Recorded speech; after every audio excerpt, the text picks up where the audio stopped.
Coleman Young Building, Frank Murphy Hall of Justice, and the DDOT Administration Building, all going to be closed tomorrow. City leaders right now still deciding on other city buildings. Also, Wayne State has canceled classes for tomorrow, and as it has been all afternoon, the People Mover is sitting powerless right now. Mara McDonald live with where things stand. Mara?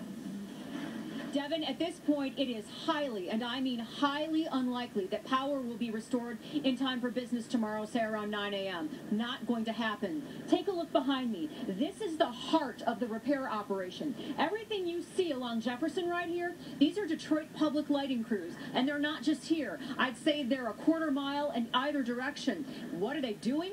Rolling out hundreds and hundreds of yards of cable underground. Detroit public lighting workers pulling out the culprit.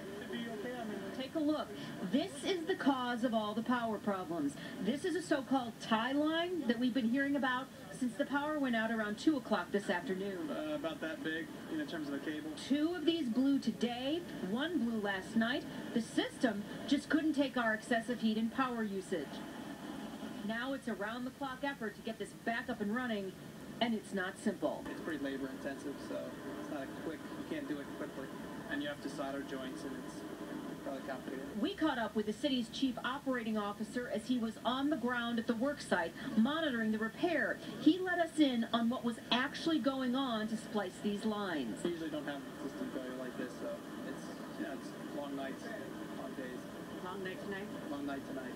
I'll be here. This is a City of Detroit issue, not DTE, although DTE is assisting in the fix.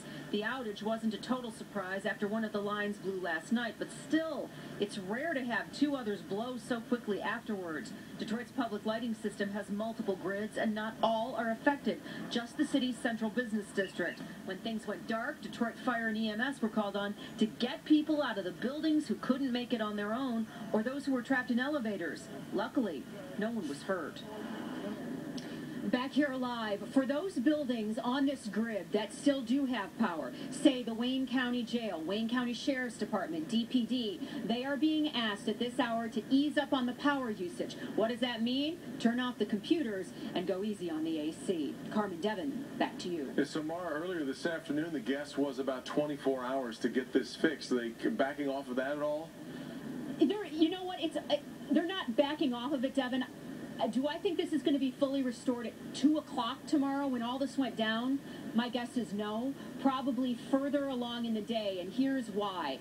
The chief operating officer explained to me that for every one of these lines that has to be replaced, and there are 3 of them, it's about a 9-hour job per line. They've got 1 up, but not energized yet, and they've got 2 more to go. So 4 o'clock tomorrow afternoon, maybe? Yeah. Something like that. All right, Mara McDonald reporting from downtown Detroit. We gave you the closures we have so far. If there are any other closures necessary overnight, we'll update you with those on Local 4 News beginning tomorrow morning at 4:30 a.m.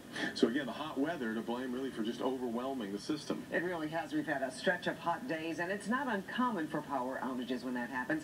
But Chuck, a cool down is already underway out there.